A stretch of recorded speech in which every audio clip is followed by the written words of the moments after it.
It's the Pete Sousa Show. Sports, Nobody tells our stories better than our clients. The difference is stark. I was rear-ended at a stop. I thought I was fine, and then once I got home, I realized it's a lot worse than I thought. I ended up having a ruptured disc. You say you're not hurting, and then an hour later, you're saying you're in all this pain. I just felt like most people would think that I was lying. And that's when I decided to call Daniel Stark. I owe a lot to Daniel Stark. They really got me what I deserved. The difference is stark.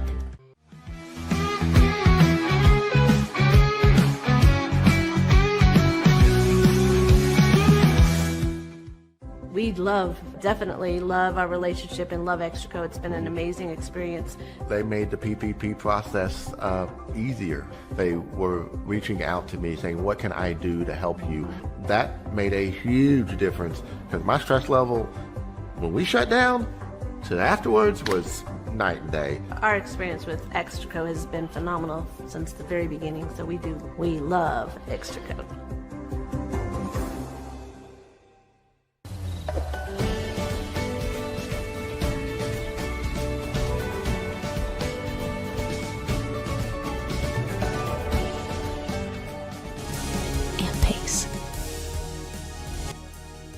With Ease US, make studio quality voiceovers for your videos online in over 149 languages and dialects. Never been easier to create professional grade videos and voiceovers. Try it today at easeus.com. That's EASEUS.com. Ease US. Hi, I'm Mitch, the co-founder of Cake, a sexual health and wellness company designed for today and designed for you. Yes, you. The entire product line can be found at hellocake.com, and it's also available in every Walmart near you.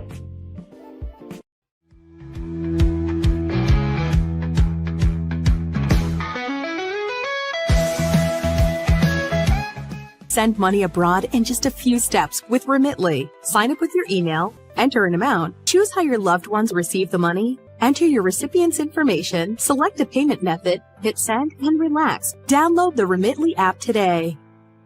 Tervis is all about staying hydrated. Each product is built to last and comes in endless designs to match your personality. Stay refreshed and express yourself with Tervis. Visit tervis.com today and find your perfect tumbler. Looking for tickets to the hottest shows, games, and events? Ticket Liquidator is your one-stop shop for great prices, no hassles, and guaranteed tickets. Whether it's sports, theater, or concert, for the best seats at the biggest events, start with Ticket Liquidator today at ticketliquidator.com. Ticket Liquidator. The You Like Air 3, launched in 2023, ushers in a new era of sapphire ice cooling technology, offering nearly painless hair reduction in just 3 weeks. That's ULIKE.com. You Like.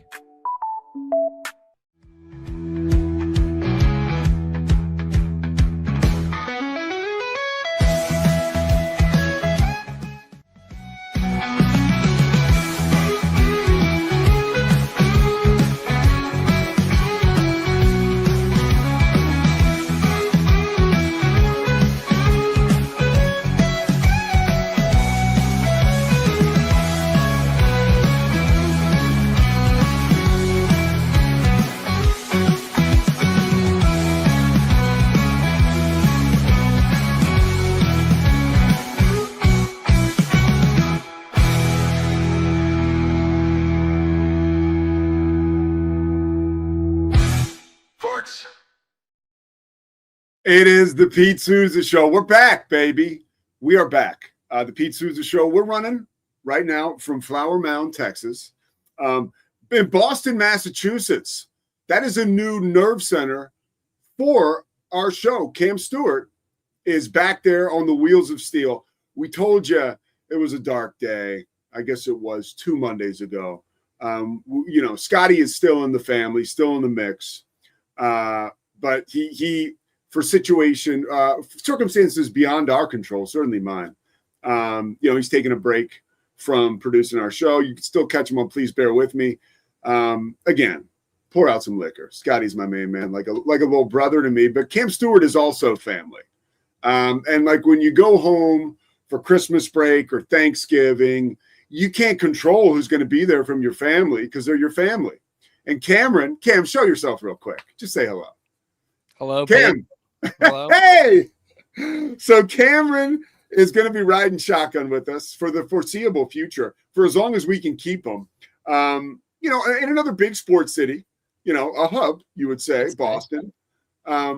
Where Cam, you're not Jewish, are you? Not yet. But you're marrying. No. Oh. I just, I keep my options open. So, but you did celebrate Christmas yesterday. I did with half the family. Yeah. We're all like sprayed kind of all over the place during Christmas Day. So when we're all back in town, we celebrate. And where did you guys go? At my parents' house. Yeah. No big. How many people? 10 of us. Booze? Just immediate family. A little bit here and there. I had to drive. What has it never stopped you before? Hey. Speaking of that, show us the gift that you got that you're wearing on January 5th. How about that? How about that, huh? My brother got that for me. We're not supposed to get each other gifts. We don't do sibling gifts, but yeah. I sent him a picture. There was a guy at the Bruins game a couple weeks ago before Christmas celebrating a goal, and like the Nesson cameras caught onto him. And my brother Mike is the only other one of us that watched The Sopranos. So I sent him the picture, and bam, 2 weeks later, I'm unwrapping this beauty. So my brother Mike, it's so funny, and we did not plan this. We were away on Long Island this summer, and he had a clippers, like a trimmer that would like a contour that worked with your face. You know, I have the cheap ones that you have to go all over, and it always looks like I just went through, I don't even know, like a lawnmower with my face when I come out on the other side. It looks terrible. So I asked him for that, and he gave me this, which is the exact opposite of what I wanted, which is one of the ones that goes too close to your face. Like in 1987, this Philips Norelco Prestige would have been the best gift ever. But I look at it this way: like your brother Mike, we weren't supposed to get gifts anyways, so I'm going to take it back to Best Buy. Yeah, you need a nice, like, it's become the 5 o'clock shadow has become a real Pete Sousa signature. What about you? What about me? You have a 5 o'clock shadow. Yeah. I like to think of it as a thin beard, if we're being honest. Yeah, it's become a staple. I look like too young. I look too young when I don't have it, when I have it shaved. You look good today. You look refreshed. You look ready to go. Thank you. I am. It's this is the Monday to end all Mondays, Pete, as you know. Like, this is Monday number 1 of the year is typically the worst because of what you're coming off of. But I'm feeling refreshed here on the Pete Sousa Show, man. Well, yeah, no, and it's nice. I can tell your family doesn't hit it too hard. The first Monday back, if you think about it this way, and after this, we'll get to the transfer portal. And we have, by the way, George Wrighster on today, Oregon alum, former NFL guy, going to tell us all about the college football playoff. If you know the show Nightcap on Mad Dog Sports Radio, you know George Wrighster. My brother Mike, by the way, has a great line. He says if he ever met Freddie Coleman, if Freddie Coleman started to talk, my brother would fall right asleep because he always went to sleep on the overnights. Pavlovian. Yeah, he's like, if I met Freddie Coleman, but no, so we're pumped to talk to George. But this is the Monday that when I was drinking, because if you think about it, December 19th was a Friday. It's basically been 2 weeks for everybody of just like, I don't want to say debauchery, but celebration, whatever your version of that is. A lot of people left to your own night, devices. Yes, left to your own devices. And this is a tough day back. So I used to say this on the morning news because I knew I was talking. I'd be like, look, this is your first day back from a holiday. We're in this together. I know this is not easy. If you're feeling horrible, don't drive off the road. Don't drive off the bridge. Keep going. This too shall pass. All right, Kim, I'll call you later. We're going to go to the transfer. Sounds great. That's Cam Stewart, part of the Rogue Media family, by the way. You can check out the Boston, the Boston Sports Show, Cam? The Cam Show? That would be the Wicked Boston Show. The Wicked Boston Show is on the Rogue Media Network. That's 2 Eastern, 1 Central. All right, so the transfer portal is wide open. And I was looking at the portal this morning. It's mind-numbing is what it is, okay? 1 out of every 3 Power 4 players, if you're one of those, you're more than likely in the transfer portal right now. And a lot of what we're seeing is, let's use Iowa State as an example, okay? Now, Rocco Becht, I should say, well, let's use Penn State. Rocco Becht is joining his former head coach, Matt Campbell, in Happy Valley as the team's quarterback. They've also taken, Matt Campbell has brought with him Iowa State's backup quarterback, Marcus Neal,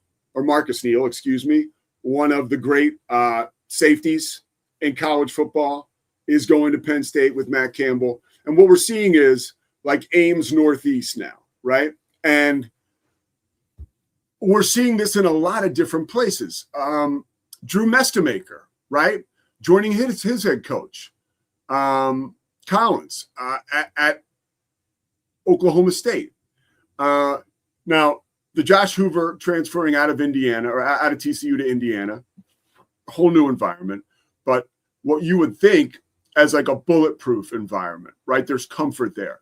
Indiana is a juggernaut right now. And I think a guy like Josh Hoover, as we go deeper into this conversation, is playing it right. And what I mean by that is individually, as an excellent player like Josh Hoover has proven to be over the course of the last three seasons, right? He is a guy who, if put in the right situation, I have always thought, man, this guy could be a killer, right? Like Indiana, let's just drop Josh Hoover in. One player, okay? And we'll work our portal magic. But we're not taking TCU's program and putting them in the Big Ten. It's not going to work. I love Rocco Becht. Love him, okay? You cannot take the Iowa State Cyclones. I'm sorry to my Big 12 brethren and faithful, because I love the Big 12. And I love what Matt Campbell did at Iowa State. But you cannot take Iowa State and put them in the Big Ten, right? The athletes and the players and the skill guys and the maulers that you had at Iowa State, they're not going to compete in the same fashion in the Big Ten. Now, you can take one player, you can take a Rocco Becht, and you can drop him and parachute him in to Penn State and that environment and continue to flex the Penn State muscle, spend the Penn State resources and money to continue to bring in the 5-star, 4-star guys.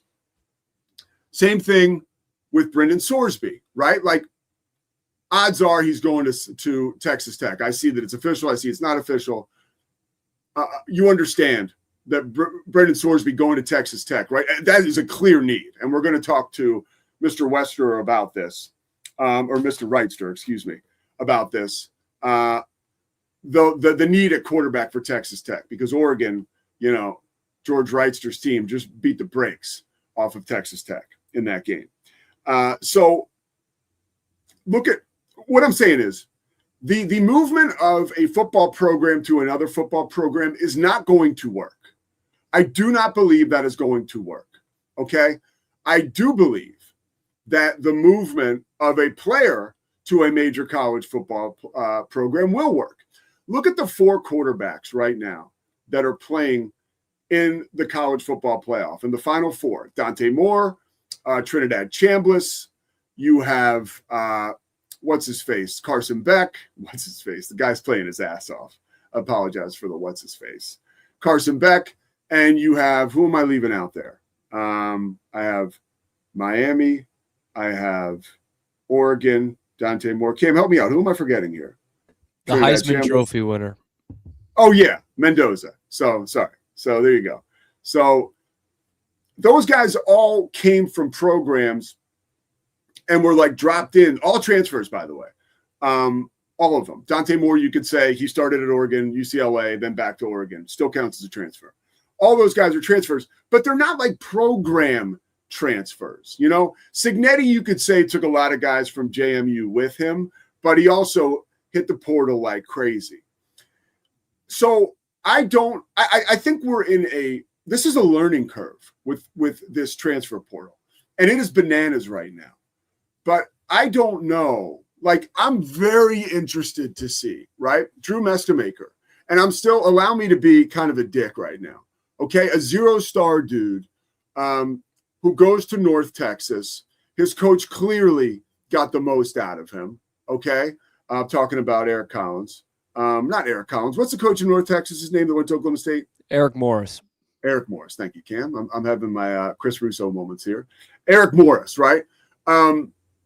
So when you look at taking an individual player from that FCS level, it's not as much as a sure thing as I think transitioning a Rocco Beck to a Penn State. Now, it's a much different situation, too. Oklahoma State is working to rebuild.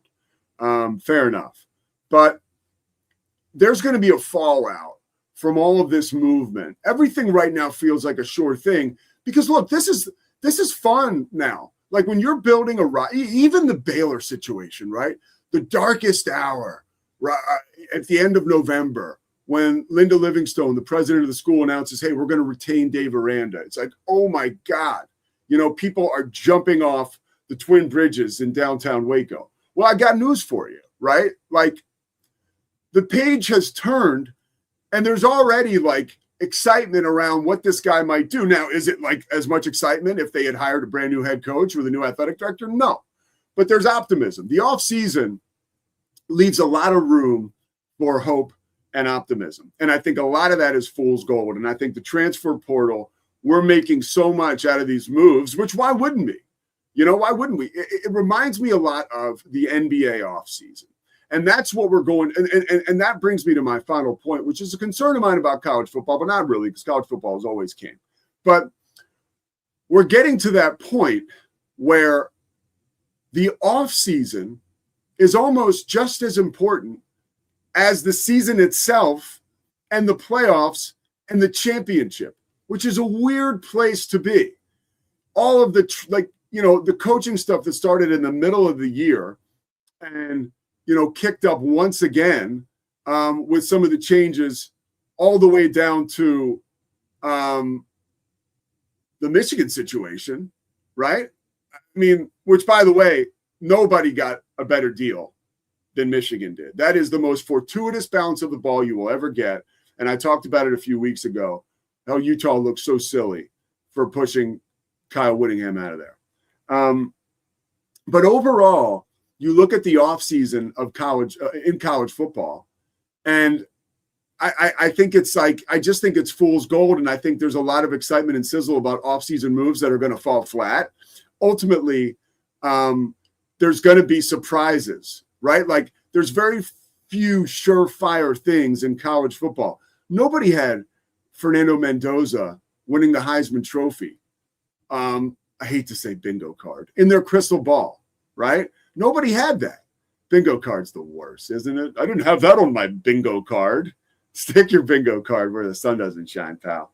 But I think you understand what I'm saying. Like, it's always going to be a surprise. So all these moves that everybody is going crazy around, like, they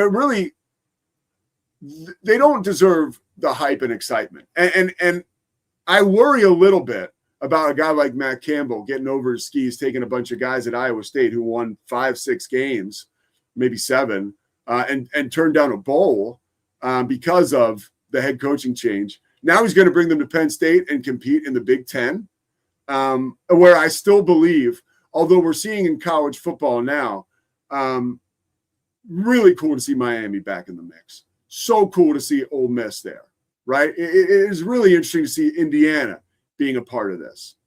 But at the end of the day, I still believe that it's SEC, Big Ten, Big 12, ACC, and everybody else. And by the way, I'm getting all kinds of nuggets and notes from my buddies about how the ACC is better than the Big 12 because of Miami. Yo, Cam, give me your thoughts on this real quick, just about the transfer portal and, push back, shut me down, whatever you think. Like, do you understand where my head is with some of this? Yeah, I do. We're still weirdly in kind of like a feel it out phase. I know this is year 4 or 5. Yeah, but it's never been like this, dude. Right. No, it's incredible because you can point to the Final Four and say, hey, there's 4 transfer portal quarterbacks right there. And look what Tech did to get to the next level with their transfers. But you look at it just as a whole, it's like when 1 in every 4 players are going into the portal. I mean, you know this, Pete. There's not enough spots for all those guys.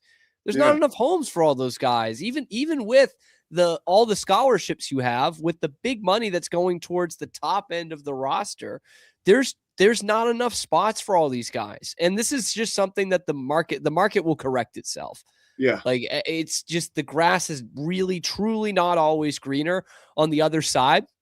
And I think where you're really going to start to see it is in the NFL.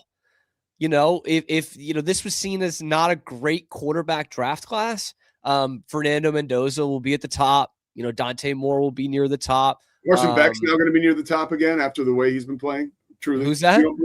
Carson Beck will be in the mix now. He'll be in the mix. Simpson from Alabama will be in the mix. Yeah.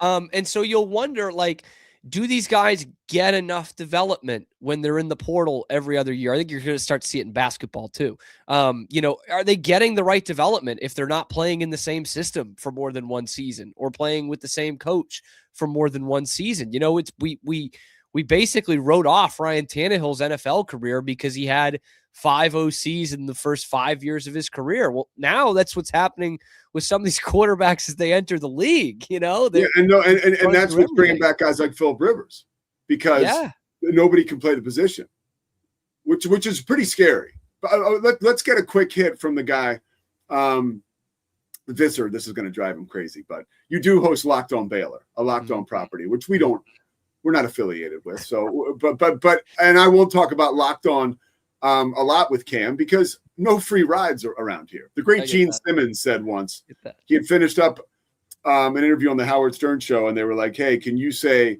tomorrow on the Howard Stern show, John Hamm will be here?" They wanted Gene Simmons to voice something like that, and he was like, "No free rides. I'm not mentioning John Hamm." So we're not going to mention that property much more. But you are a guy who's got boots on the ground covering a Big 12 football team day in, day out.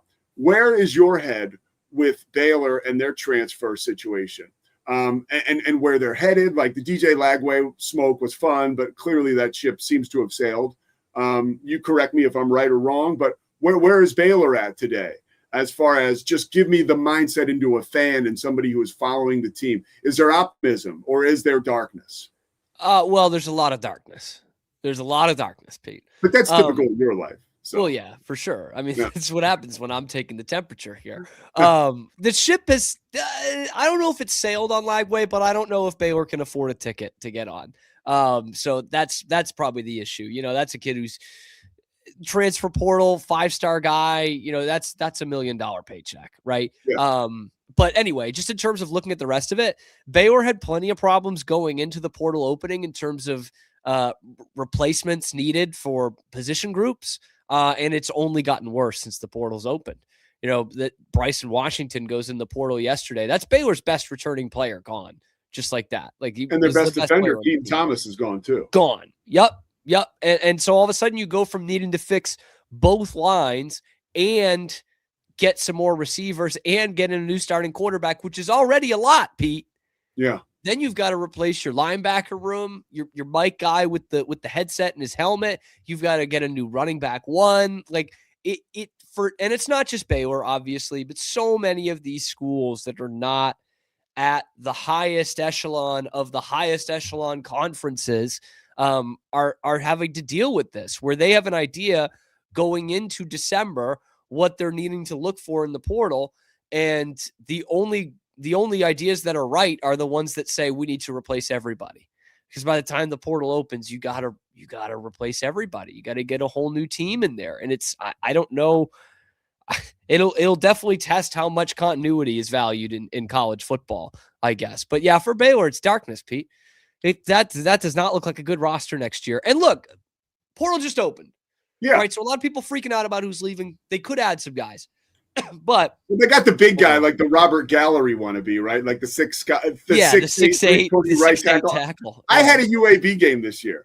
I can tell you, he wasn't an offensive lineman, but the guy didn't jump off the page at me. Like I wasn't like, and I worked the game with the guy who played offensive line at Florida State. He wasn't like, oh, let me tell you about this guy, you know. So that, you know, make of that what you will. All right, Cam, we'll come back to you in a little bit. Let's ride this first segment out, and then we'll take a break in 5 minutes, and then we'll bring on George Wrighster. So my fear for college football, and this is, I'll tell you a story that I recent experience. You know, I've been calling a lot of college hoops. I have a game a game Wednesday, BYU at home against Arizona State. That game's on Peacock. That's my first Peacock game, but I've been doing a lot of games. We got something breaking from Cam. I've been doing a lot of games for ESPN so far. Cam, go ahead. What do we got? Breaking news. I was gonna wait and see if you're like Lane Kiffin segment. You're like you can't stay away. What do you got? I know this is coming up on the show later. We have our third victim of NFL Black Monday, and it's let me guess. Okay. I'm gonna say it is John Harbaugh. Not John Harbaugh, which is one that I've been trying to monitor. Okay, so far it's Stefanski and Raheem Morris. Mm-hmm. This one surprised me. I'll say that. It would not have been my first choice. Aaron Glenn. No. All right, who is it? Pete Carroll. No. Out after one season in Vegas. Now give me as you know now, I got my Eagles shirt on because that's where my true allegiance lies. But I love the Raiders. Yeah, okay, all-in kid. I grew up with John Facenda and NFL films. I got more Raiders gear than anybody needs that doesn't live in Oakland, the Bay Area, or one-time Los Angeles. What did the wording say? Because I got the impression from all my Raiders Twitter people that he would either be like he was going to step away to save some face. What did the wording say? Well, so I'll read it. The first one that had it was Bleacher Report. It's where I get the update. Mark Davis announced on Monday that Pete Carroll has been relieved of his duties after just one season. So far that sounds like a firing. Had a 3-year deal, the 4th-year option. Davis also announced that general manager John Spytek, quote, will lead all football operations in close collaboration with Tom Brady, including the searching for the club's next head coach. So all the verbiage of the story is basically saying he got fired. This wasn't a step away with honor kind of thing. You know what was left off that release or that report? What's that? Was that Jim Gray runs the goddamn Raiders. Like, and how about that? Like that is not far off from the truth. Brady he is a guy, man. Oh, longtime Al Davis ally, now Mark Davis, longtime Tom Brady ally. Jim Gray is the guy that you knew in high school or that you know in your local media market who is like, he's just, I read his book. I love Jim Gray. He's produced amazing work over the course of his career. His book, Talking to Goats, is amazing. But like he knows who to cozy up to. I mean, let's make no mistake. He has always found a way to get into the room with the most sizzle, the most steak. He works his ass off. And here he is now, basically retired from being a journalist and the right-hand man of two people, Tom Brady and Mark Davis, in one of which, and I know you would say now, why would anybody want to root for the Raiders because of how transient the organization has been? But it still is one of the hallmarks of the NFL. And at any moment, if that organization were to get its stuff together and jump off, it could be, again, another story. It can reclaim its greatness because they won't have to look far for fan support and attention and the ability to move the needle. All right, we'll take a break here. There's one more thing I wanted to say about all this stuff. Let me tell the story about the college basketball, just to put a bow on this. So I'm calling a bunch of games, right? And but here's a great example I heard from, you do shoot-arounds with these coaches and you get great intel. And without outing anybody personally, there are guys at major Division I colleges, Power 5 basketball schools, and also mid-majors, who their first phone call from a player in the portal, right away, money is discussed, right? Now, if you are not a phenomenal player and you have some willy-nilly, let's call him, agent, who's not an agent, but who is your buddy, who is your roommate, calling a school representing you saying, yeah, we need to talk money first. Right away, most coaches, unless you are outstanding, are going to be turned off by that, right? And then the coach says, well, and this is a specific example, I came up with a number, and they were like, no, we want more, we want more, we want more. And finally, I was like, dude, look, that's the number, especially for this guy, and I'm already turned off by the fact that you're leading with money. I mean, your guy's just not that good. And what eventually happens is, at the end of the portal, or when the portal closes, this guy still doesn't have a team. The music has stopped.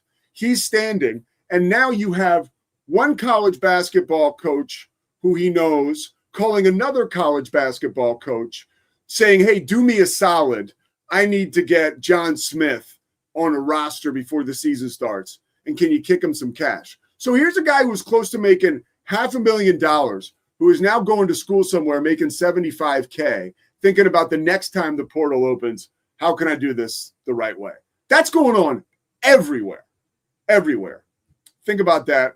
I don't know what that means, but we're going to come back with George Wrighster, baby. We're talking Oregon football. Huge game coming up for them. Oregon, Indiana. Is that going to be basically like the prerequisite national championship game? I think it might be. The Pete Sousa Show. By the way, Slovakics, Daniel Stark Injury Lawyers, Socorro Family Ford, First National Bank of Central Texas, Crawford Austin Properties. Thank you so much for being a part of this. We'll be right back.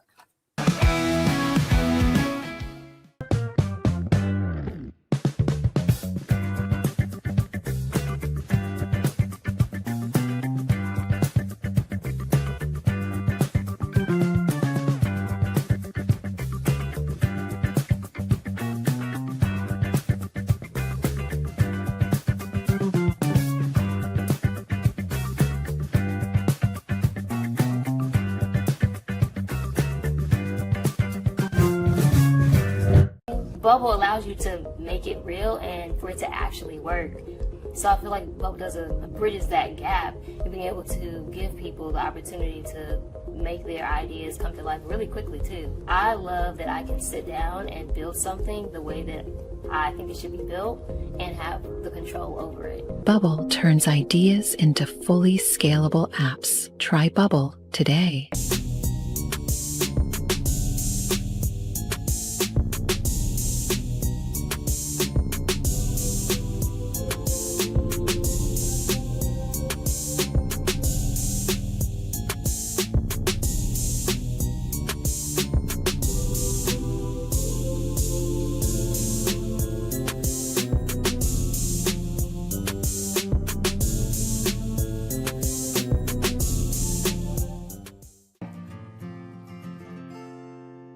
Hi, I'm Jo from Face Theory. You're going to want to have a specific goal for your skincare routine. What do you want to achieve? Active ingredients are really strong, and if you're using too many at once, your skin can get overwhelmed. Don't overspend on products. Choose products that have scientific research behind them. At Face Theory, if you're not happy with a product, just say so, just give us a shout and we'll give you your money back, no problem.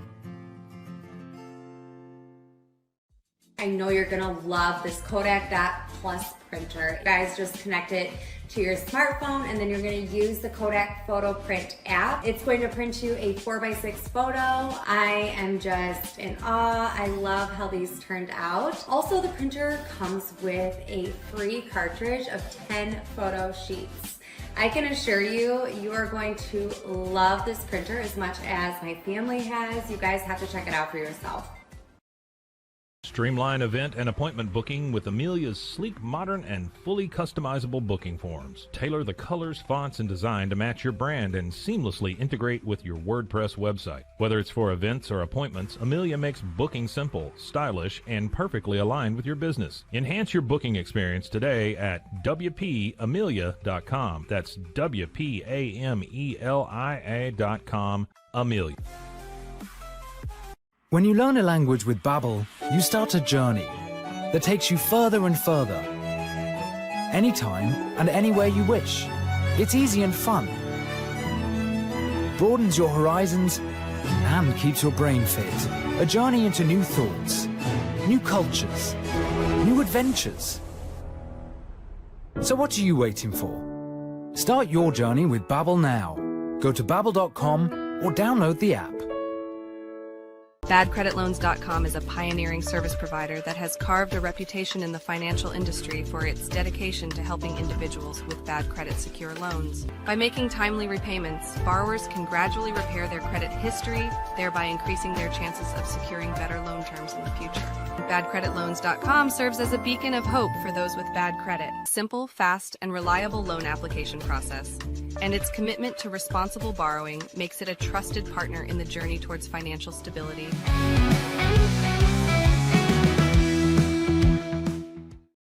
All right, the Pete Sousa Show continues. We got George Wrighster. We're getting to him in 2 seconds, but I do want to put a bow on our Jim Gray conversation. This is courtesy of Chris Visser.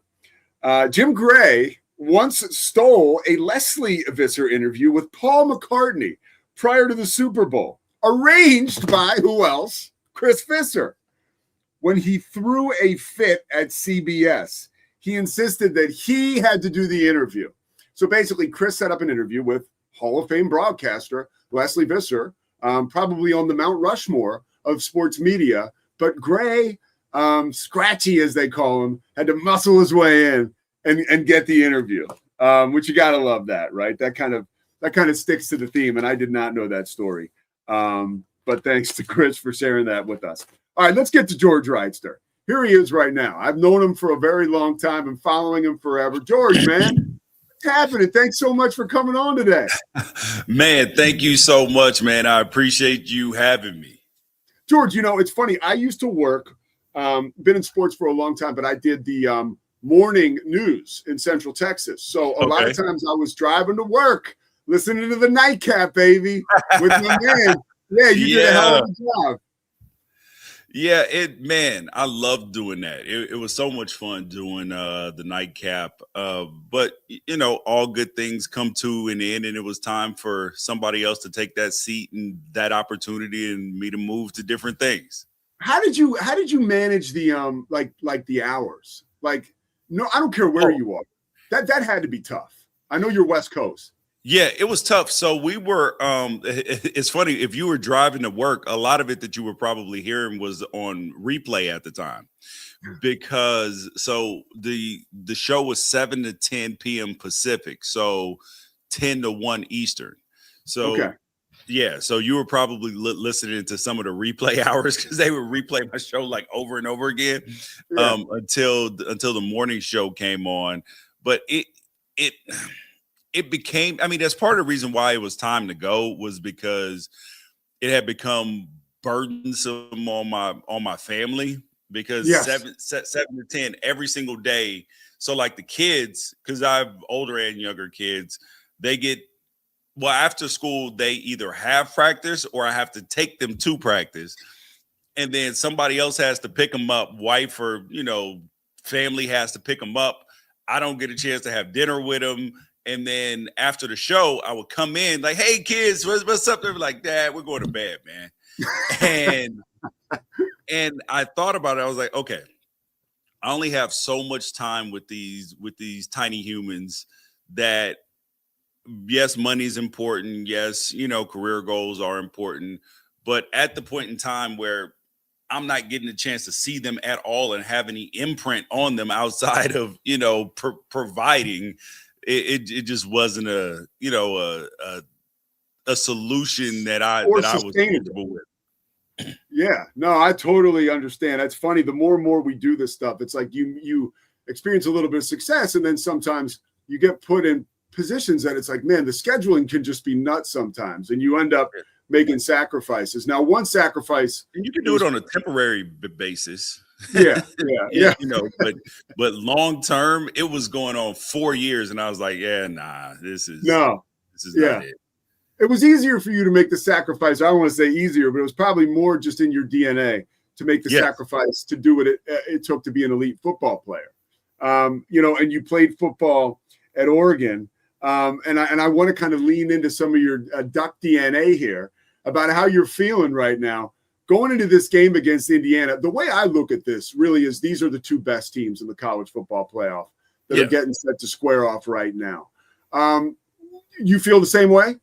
Oh, 100%. I thought the three best teams in college football this year were Indiana, Ohio State, and Oregon.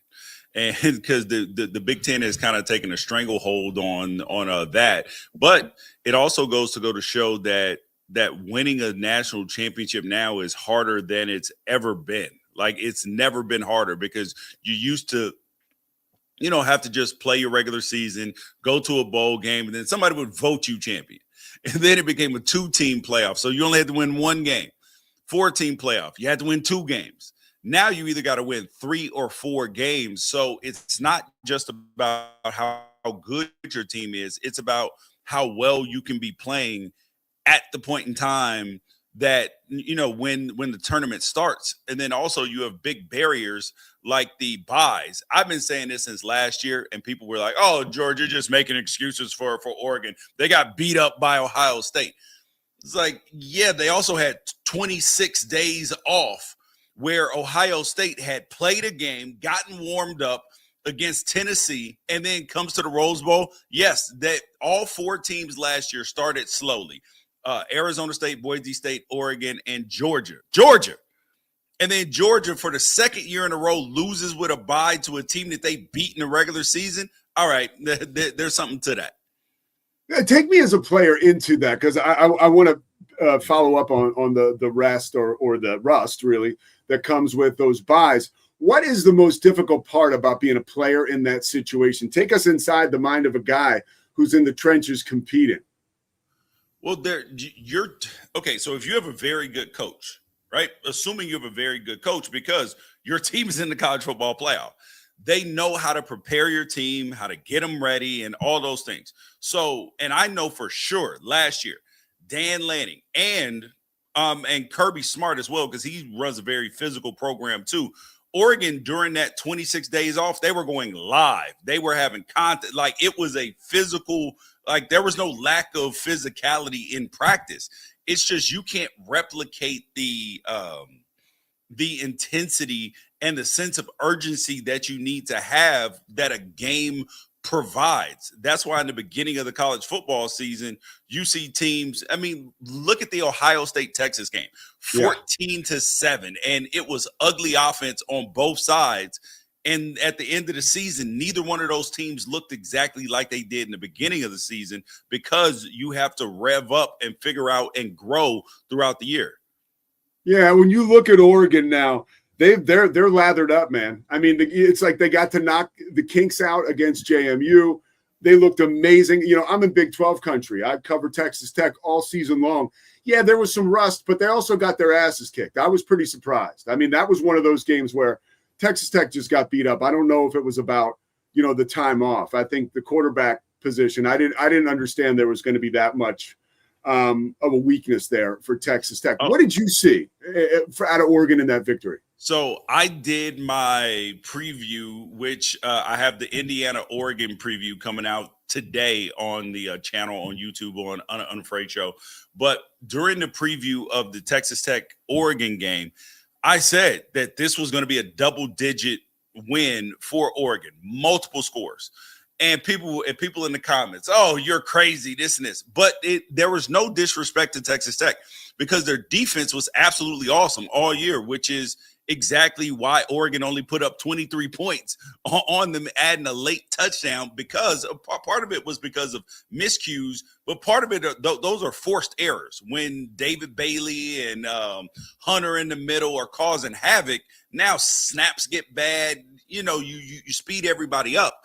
But I also knew that Baron Morton, from watching film, he could be rattled, and when there is some sort of when he gets in those situations, there are times where there's errant throws. But the biggest issue is that Texas Tech had been in no dogfights this year. They have knocked everybody's doors off because of the defense. So they had never been in a position, and Arizona State doesn't really count because Baron Morton didn't play in that game when they lost.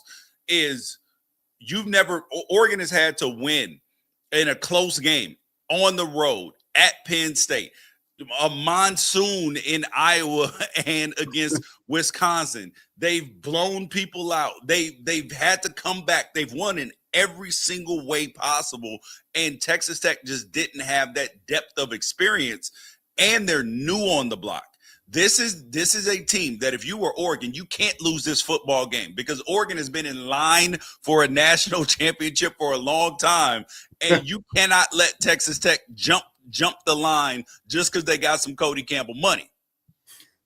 I liked a lot what you said about Dante Moore and some of the mishandled exchanges. Like Jesse Palmer said, these are self-inflicted. I was like, no, they're playing against a bunch of beasts up front, and maybe it's gotten into their heads. Like, I thought that was, and it was interesting to see them sort of work through that, weather that storm, them being Oregon, and then just continue to produce. How good is Dante Moore?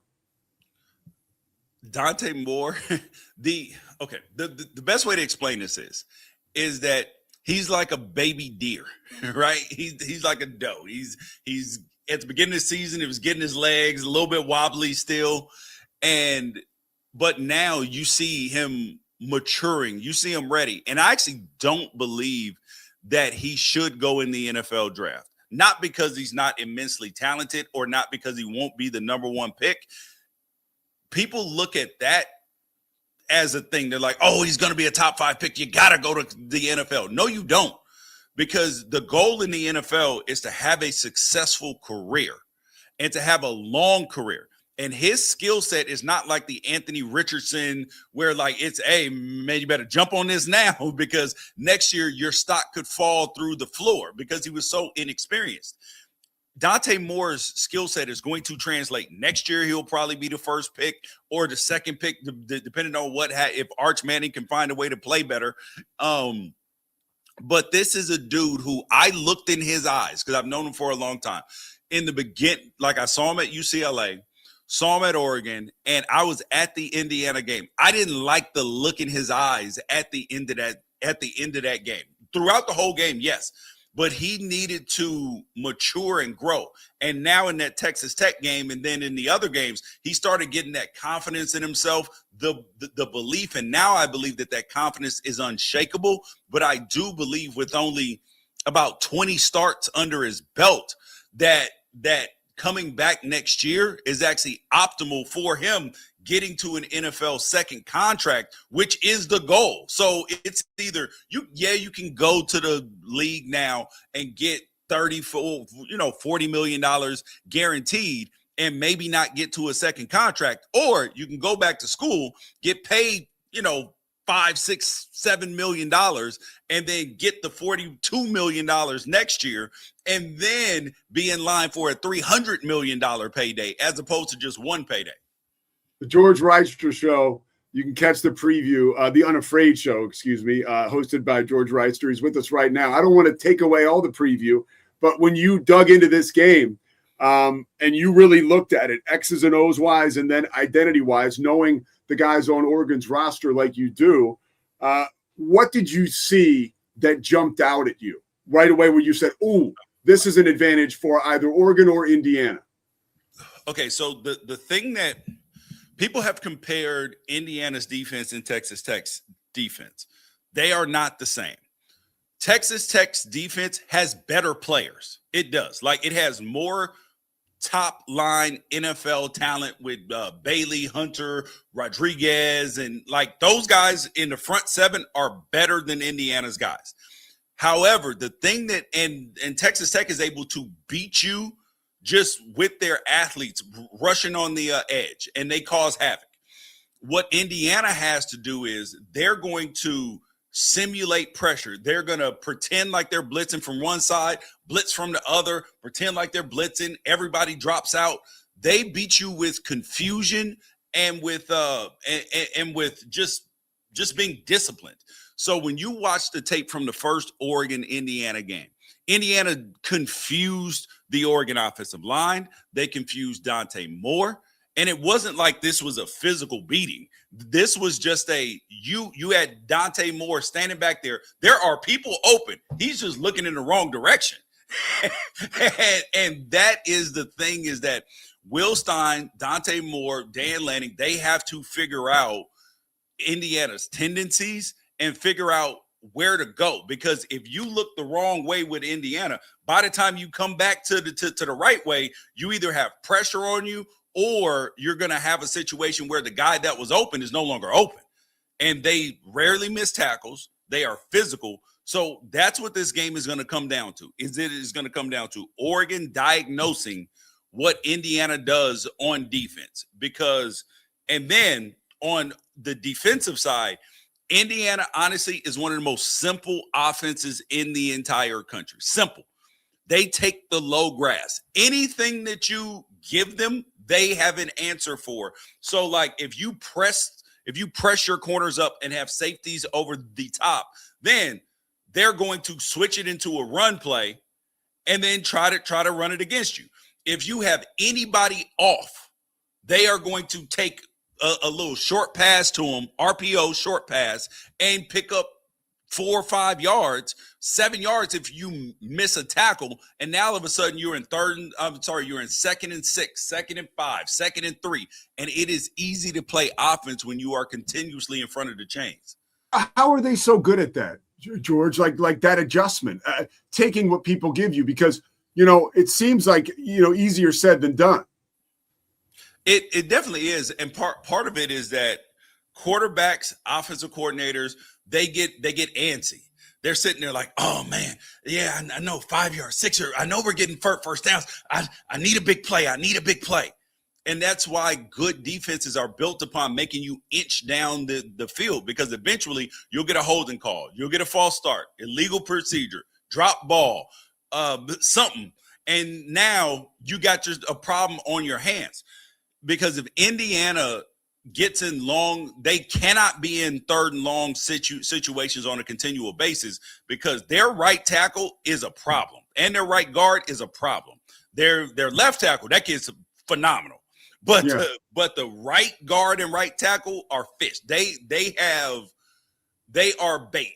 And so especially for premium pass rushers like, Mateo Uiagalelei or Tatum Tuioti. Yeah, like, Oregon has guys that will get after the passer that will make offensive coordinators like Will Stein's thinking about that right now. You know what I mean?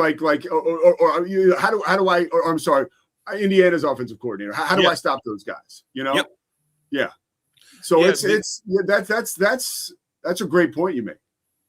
Yeah, this is going to come down to simple things. Can Oregon keep Indiana in 3rd and long? Because Oregon is not a team that gives up explosive plays. They're actually one of the best defenses in the country in terms of giving up explosives, and they're the best team in the country in getting explosives. So they're going to make Indiana just inch down, and Indiana is one of the teams that's actually comfortable and okay with doing that. And this is also a team and then on the Oregon side, they have to be comfortable with doing that, and they have to be okay with doing that, and then diagnosing Indiana's defensive front and their simulated pressures. All right, George, a couple more questions for you. One more on this college football game. Who's going to win the game and why? Indiana's favored in this game by the 3.5 to 4.5, depending on where you look.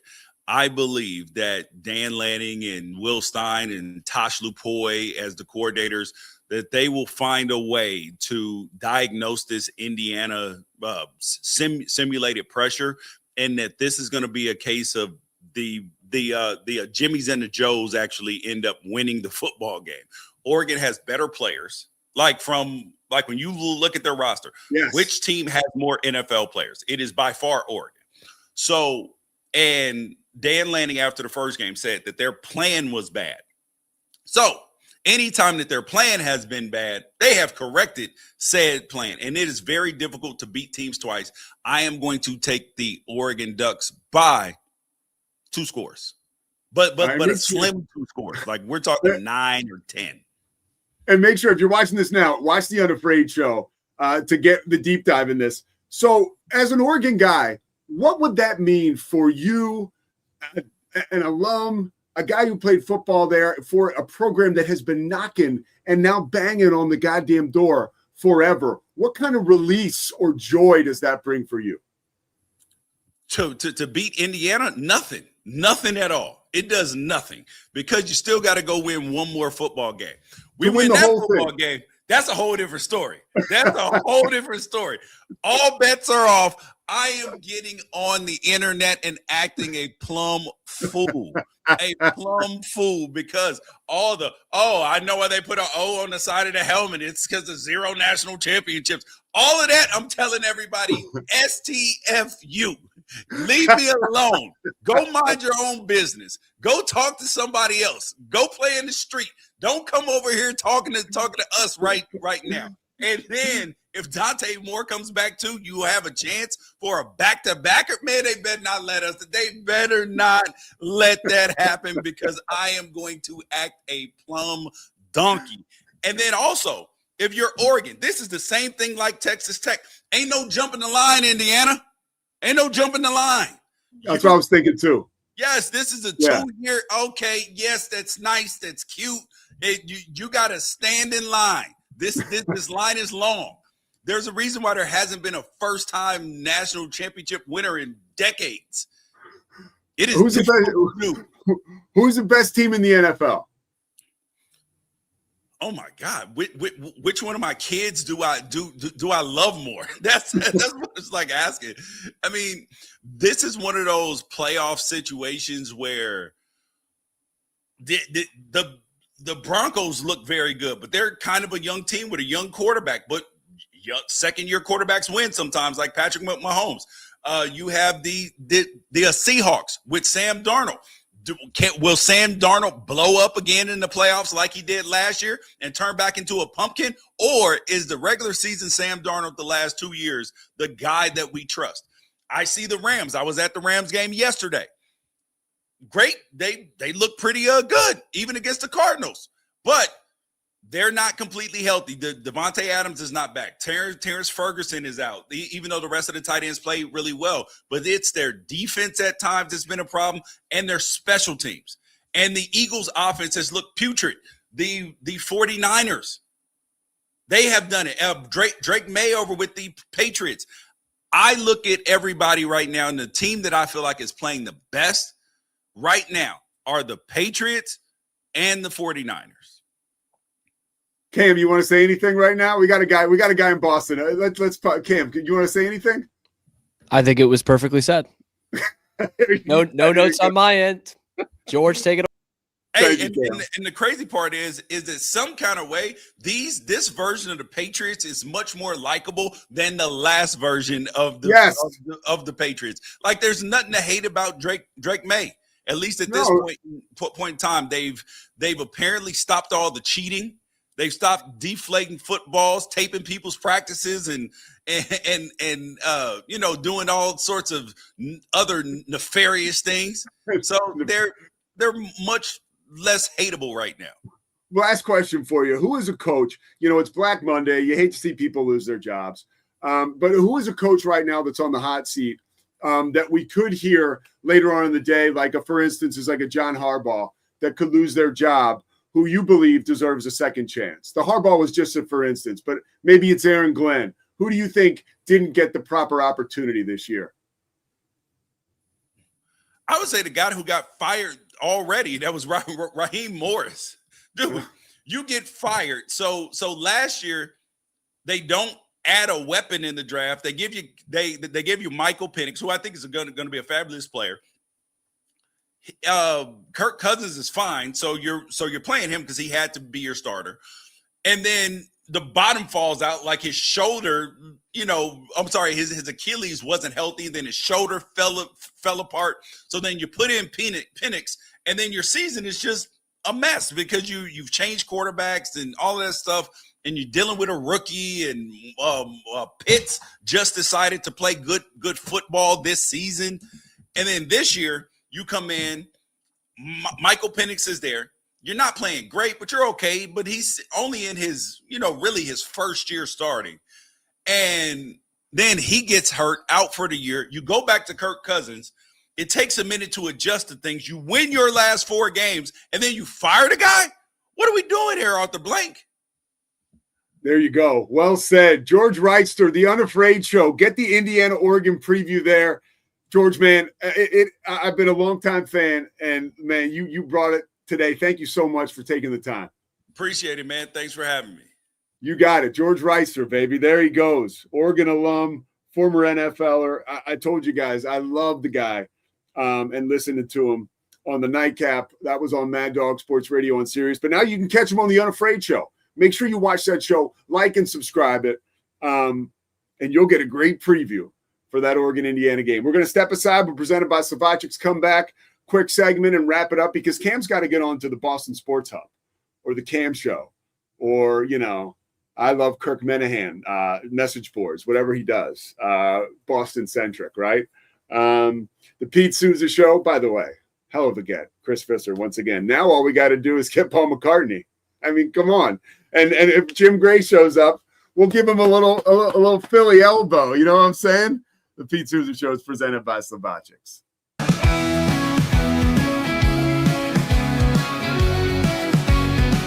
It doesn't matter if your investment budget is small or big. All you need is Benzinga Pro and its powerful news alerts, price tracking, and portfolio monitoring. Subscribe now, and we'll skyrocket your portfolio today. Experience with the Bosley MD hair regrowth kit was amazing.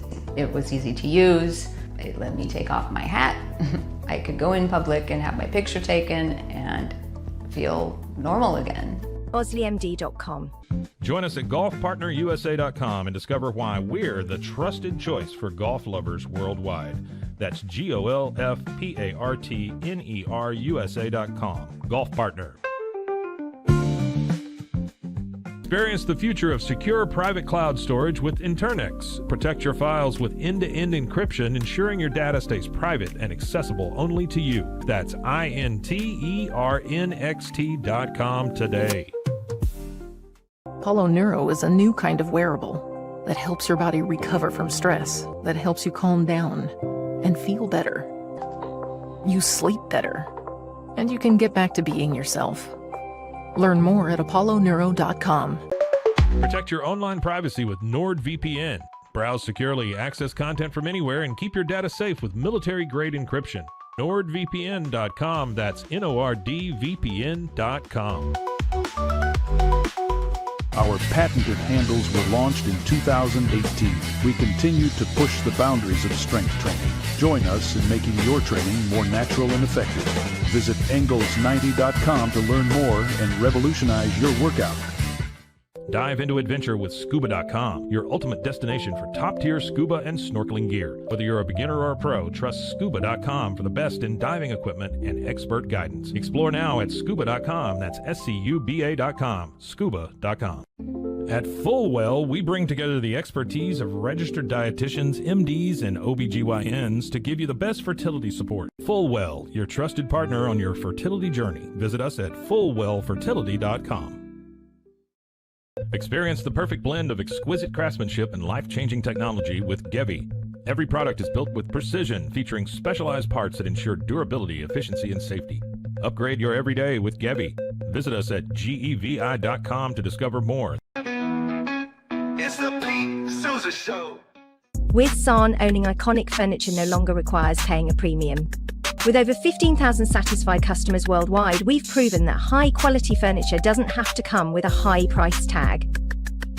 Explore our collection today at san.com. At Covers & All, we've revolutionized protective solutions with cutting-edge, customizable covers, tarps, and curtains. We deliver premier protection at affordable prices and express shipping.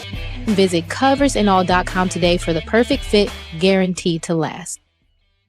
Relax with Hemp Delicious. Organically grown hemp, massively blended with delicious organic herbs, responsibly sourced for their holistic benefits. Each sip offers calming, antioxidant-rich wellness. Brewed just for you. Sip the calm with Hemp Delicious. At Open Goal USA, we're revolutionizing training for both soccer and lacrosse with our innovative portable rebounders. Perfect for players of all ages and skill levels. Visit OpenGOAAALUSA.com and elevate your training today. Get paid faster with Bill, the easiest way to send, receive, and manage your payments. No more delays, no more hassle. Whether you're a freelancer or a business, Bill makes payments seamless and secure, simple, fast, and reliable. Sign up today at Bill.com. Stability.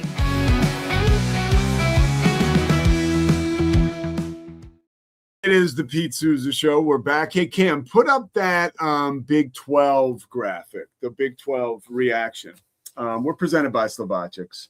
Cam says we got another firing. All right, Cam, come on.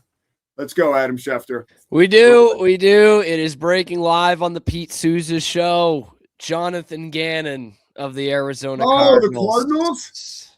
After ending the season on a 9-game losing streak, is out. That brings our number up to 4 so far today, Pete, and we haven't even touched John Harbaugh yet. Do you think if John Harbaugh's gone? I don't think you. I don't think you fire John Harbaugh. I just don't. I don't even know. The AFC Championship last year. Yeah, they lost the Chiefs. Like, I don't know if you're going to get someone better than John Harbaugh. I just think some Ravens fans just feel like they're spinning wheels a little bit. I think I heard some Baltimore shows talking about moving on from Lamar Jackson. I was like, man, this dude should have won the MVP last year. That would have been his third one, and you're talking about moving on. That is, and I'll tell you something. There's a guy in Baltimore, this guy Mike Preston. He's a columnist, and he was taking huge dumps on Lamar Jackson all year long. I'd have to read his most recent stuff to be fair, but I do feel like Baltimore is not too dissimilar from my fan base and your fan base in a sense where they're a little smaller because of the geographic reach, but like they're hardcore. They're loud. They want winning football, and I think they can get sideways and they can get confused with what actually is reality and what is delusion. And I think when you have a quarterback like Lamar Jackson and a head coach like John Harbaugh, you absolutely run that shit to the wheels are close to at least coming off. Like, I need another bad year with those two to just step away from it. I don't think you know who you are as a fan base if you do that, or as an organization, if you step away from those guys. Well, let me, if I may, play devil's advocate here. I'm trying to look at it from a Ravens fan standpoint. Everyone is kind of was crowning Buffalo a couple weeks ago because there's no Mahomes in the playoffs. And so I know a lot of things went wrong, huge injury problems for the Ravens this year, but they're thinking, man, this was our chance. This was our chance. Mahomes isn't there. There's no boogeyman in Kansas City in the playoffs this year. Buffalo's going to have to go on the road, and they're sitting there at 8-9 and missing the playoffs, albeit by a couple of inches, right? A couple of feet last night. But I think that's probably how they're feeling, and that's why you don't run an NFL franchise on a whim, on your gut, unless you're in Arlington. Ooh, I don't like the way Aaron Rodgers looks in his helmet, by the way. It's been bothering me all year. And I know he's like the great kazoo, man. The great kazoo. I know he doesn't care because he's Aaron Rodgers. But it's like he looks so foolish. You've got to care a little bit. I don't know. Funny, man. I don't know how much there is to protect up there at this point, but I mean, it is. It's the spaceship helmet. Anyways, all right. Can you put up our Big 12 graphic? And I've got to do. I want to do a little Big 12 stuff, and then we're going to get out of here.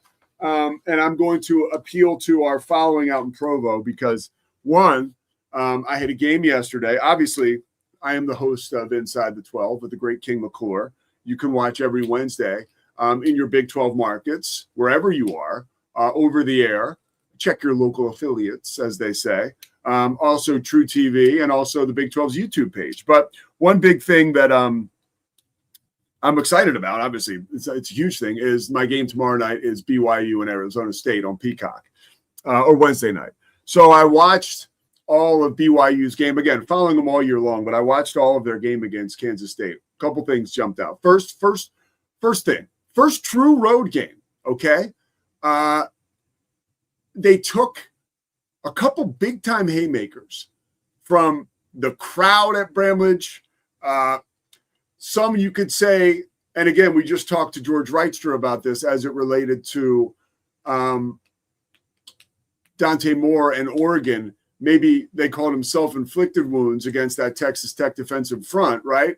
I think it was Texas Tech's defensive front having a real impact, right? And getting inside the head of maybe some of the offensive linemen for Oregon or for Dante Moore. So, we talked about, maybe these are self-inflicted wounds that we're seeing from Oregon. No, I believe it was just the great play and the reputation that preceded some of those Texas Tech defensive linemen. I think the same thing happened to BYU on Saturday. 7 turnovers for A.J. Debonsa. I think Rob Wright had 5. Let me see. Rob Wright, I got it right here. Yeah, he had 4. So 11 turnovers between Debonsa and Rob Wright. 19 total as a team. That will not happen again. I can assure you that will not happen again. And I think a lot of that was first true road game. There were some frenetic defensive looks that were thrown at them by Kansas State and Jerome Tang, who I worry is just kind of hanging on by a thread now. Because you look, man, as a fan, you look at the Big 12 schedule, it's exhausting. I mean, it is exhausting. I have a lot of fear for teams. Like when you look at when they put Scott Drew up on the television, or I was watching on the plane on my phone, and they show, his next 5 games. TNT did a great job with that broadcast on Saturday. I'm like, damn, the next 5 games, we don't even have to list them, but everyone is against a ranked opponent. And it's like a bloodbath, man. And, who's going to survive that meat grinder, at least somewhat intact, when you talk about those teams in the middle of the pack? BYU clearly one of the teams at the top. And, I think they did a phenomenal job of being on the road against Kansas State in a really tough environment and weathering the storm. They never seemed sped up. And Kiba Keita, is like a superhero. He reminds me of a guy. He should be on a lunchbox. Like the way he's dressed, the way he looks, the way that he elevates. He had 8 offensive rebounds, and his putback dunks. I'm waiting on a Jerome Lane, Daryl Dawkins. I'm waiting for the backboard to come down. The guy is that powerful. So there's a lot to like about BYU.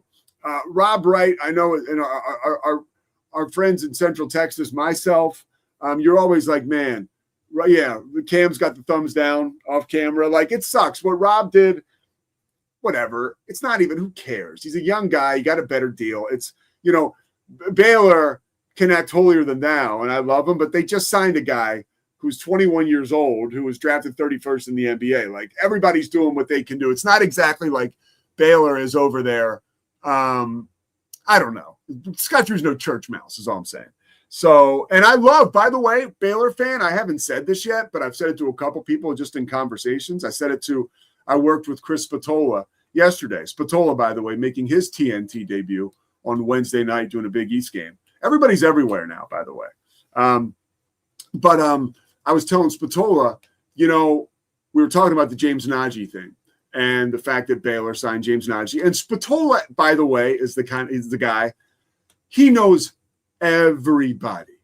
He's on the phone all day talking with Jay Billis, talking with 5 or 6 guys like that around college basketball, Seth Greenberg, Jim Nance, whoever you want. Like, those guys are who he's talking to. So every time I'm telling Spatola something, he's always like nice. He's like, but I'm like, he knows what I'm talking about. Like, he knows the real story. So I might as well stop telling him about how Andy Kennedy coached with Frank Martin at Cincinnati under Bob Huggins, and that's why Daniel Rivera is playing at UAB for Andy Kennedy. Like, stop. I have to stop in the middle of my stories because Spatola's nice, but he's like, yeah, I know that. Then he never even says he knows it. But he's a real humble guy. So, but I was telling Spatola, when Linda Livingstone announced that Dave Aranda was going to remain head coach at Baylor, I felt like the teeth were removed from the athletic department. I really felt that. And I saw, I'm quick to, it says in the AA Big Book, right? I'll take it back to sobriety. You don't have to be on the God Squad, but be quick to see where religious people are right. Like, their whole mission, like their values, they can help you along your journey. Nobody's saying abandon everything you just believe in a higher power, see where religious people are right. I try to always see where organizations are right. I saw where Linda Livingstone was coming from. That she was in a real jam. Okay, maybe it wasn't her finest moment, but it was a finite moment that Baylor had to take care of, and they did. But when they announced Dave Aranda was going to stay head coach, I really thought, oh my gosh, is this athletic department just are they mailing it in? No. They're not mailing it in. You want to talk about some MFer? Let's get James Najee to campus. So I think that's great. I love that Baylor did that. Scott Drew having a little MFer and some rascal in him excites me. I like that, right? But when you go back now to Baylor's upcoming schedule, a team like that will really be tested once the Big 12 starts. It already started. They've already lost 1 game. By the way, I could talk forever about, in the transfer portal era, the cohesion that we saw from TCU, from having 3-4 key contributors back, is very real. We're going to start to look at Division I programs like that in Power 4 conferences, like we used to look at mid-majors like Butler. Like, if I'm Jamie Dixon at TCU, I'm doing everything I can to just hold the line in the offseason and throw a bunch of dough at guys who have been in the program for 1 or 2 years they're playing at TCU, like James Posey Jr. Or Jace Posey. Sorry, his dad is James. There's no junior. Jace Posey can leap tall buildings in a single bound. He's like a triple jumping championship in the NCAA, and he jumps out of the gym, and he's still at TCU. David Punch is still at TCU. There's something to that, having guys who know the system back playing in Fort Worth. And that's one of the reasons I think they beat Baylor. But back to BYU, I cannot wait to get out there to see them play their first conference home game with AJ. By the way, we've been calling him DeBonsa. First it was DeBansta, which was flat out wrong. Then it was DeBonsa. Now it's DeBonsa. So make sure you call him DeBonsa. Trust me, I've done my research. He's a great kid, by the way. You can tell he's unflappable, guys. I would be very scared if I was a Big 12 opponent taking on BYU, just because they've got this freshman who is so cool. And I'll bring it back to Rob Wright as we kind of wrap things up. People are really excited for Rob Wright to come back to Baylor so they can give him some shit, right? I don't think Rob Wright cares at all. I mean, that guy, try getting him excited about anything. I mean, which is one of the reasons he is so good. They got 3 guys. So they got DeBonsa, averaging 23 a game. They got Richie Saunders averaging 18.2.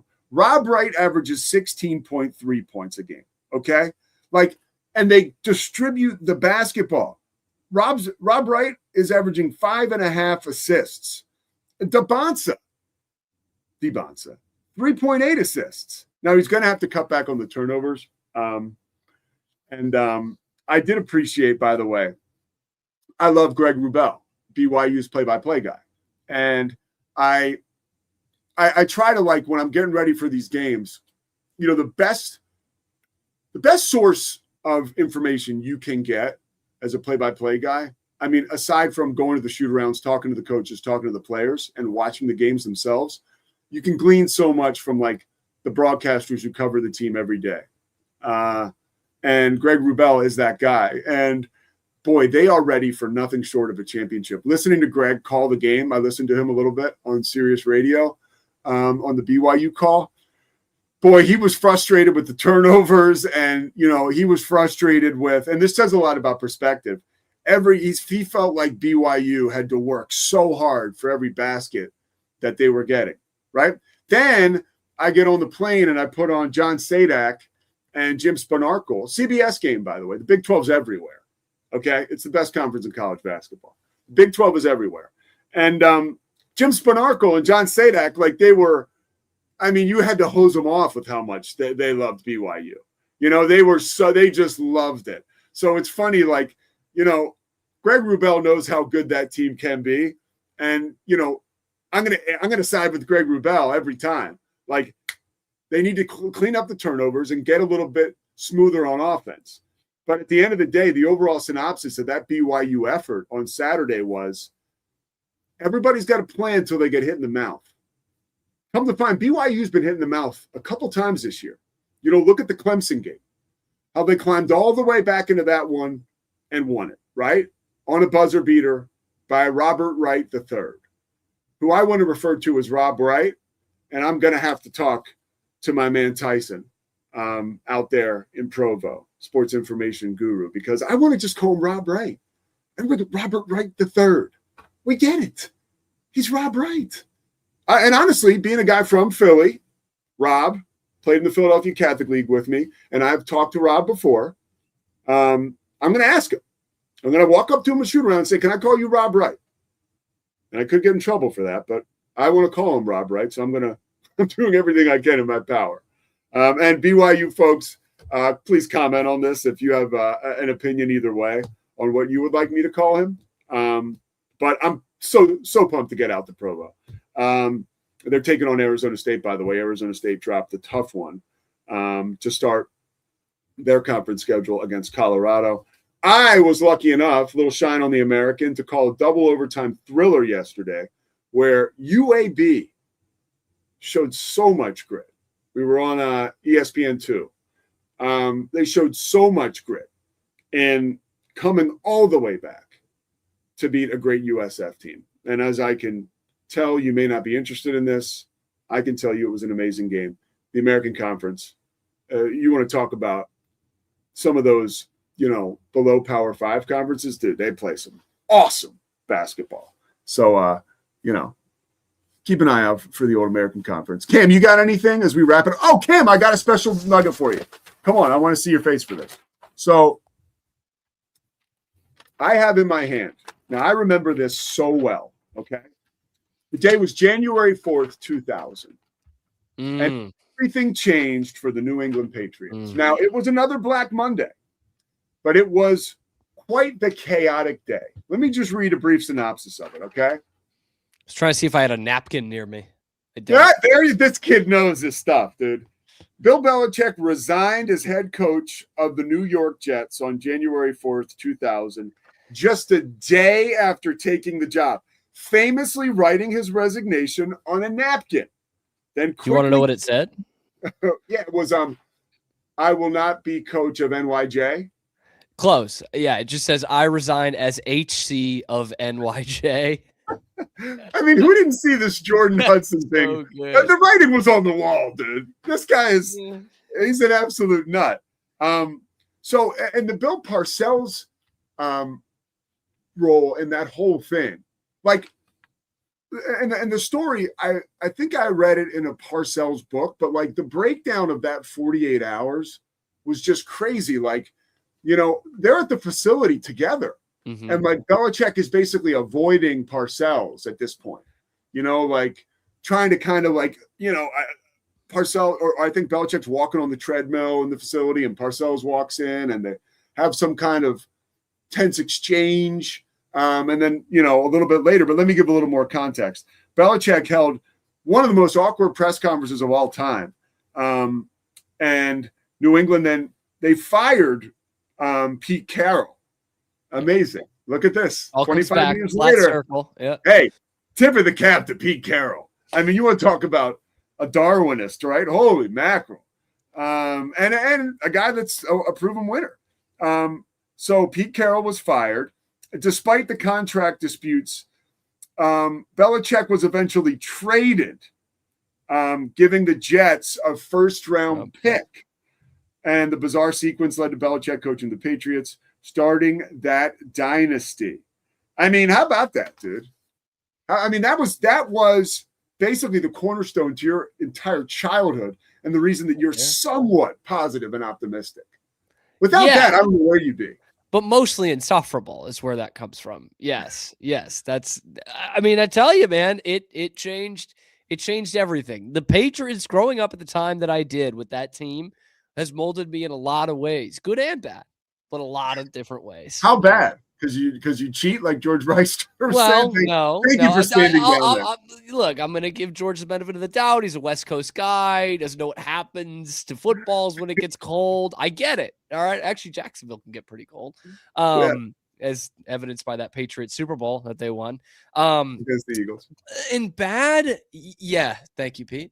In bad ways, it's a perfectionism, and some people won't find this bad, but that like you have control over everything.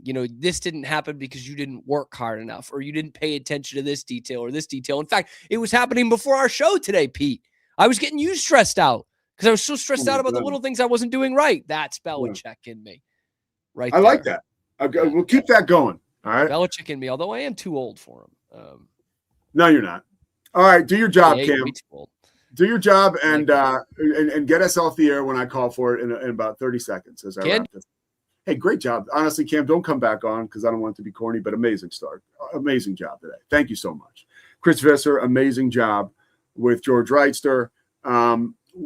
Please like and subscribe to the show. All right. We are back and better than ever now. We're going to keep you posted about there will be some flux in our Pete Sousa Show schedule. All right. Like I've got a lot. Like if you looked at my schedule, I was showing my lovely fiance, Christy, last night. I got like 10 games in the next like 20 some days. So like we'll be doing the show from different locations. Sometimes times will change. You can always get on the YouTube page and find our latest and greatest segments up there, but you will be able to catch the show live every day as well. But maybe we'll move back, 30 minutes we're talking. And if you don't see a show at all, look forward to something being uploaded later in the day. This is the reason why we're on the Rogue Media Network and not with a major conglomerate right now, because Corey Dickman and the good folks at Rogue Media make it possible for us to do this and to be so nimble. So thank you so much to him and Chris Visser and Cam Stewart now for hanging in there with me. But we'll be back tomorrow. Another big show. We'll be in Flower Mound again before I leave for Utah. And the Pete Sousa Show. We're back 2026. Thank you, Slovacics. Thank you, Daniel Stark, injury lawyers. We got DraftKings coming on board. I think it's now, maybe. We got to figure that out. We're not great at doing the quality control around here has been an issue. I think we could say that. But thanks to Cam. Thanks to everybody. I got to get better with my outros. They're too long-winded. Everybody have a great day. It's the Pete Sousa Show. Sports. We definitely love our relationship and love Extraco. It's been an amazing experience. They made the PPP process easier. They were reaching out to me saying, what can I do to help you?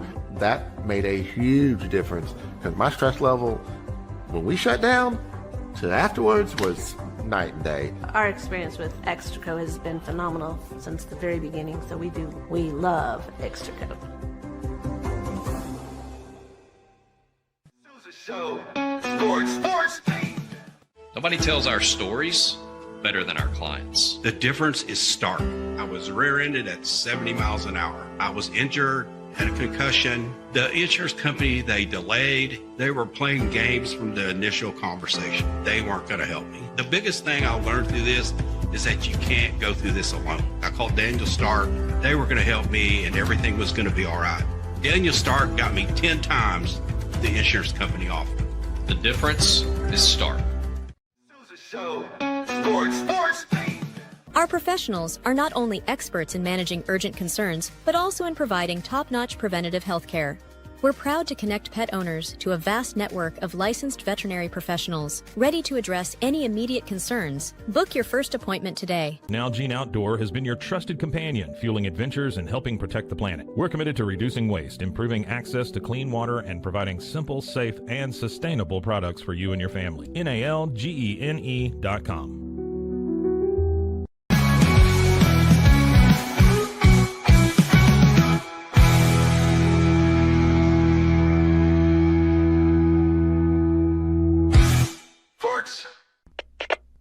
We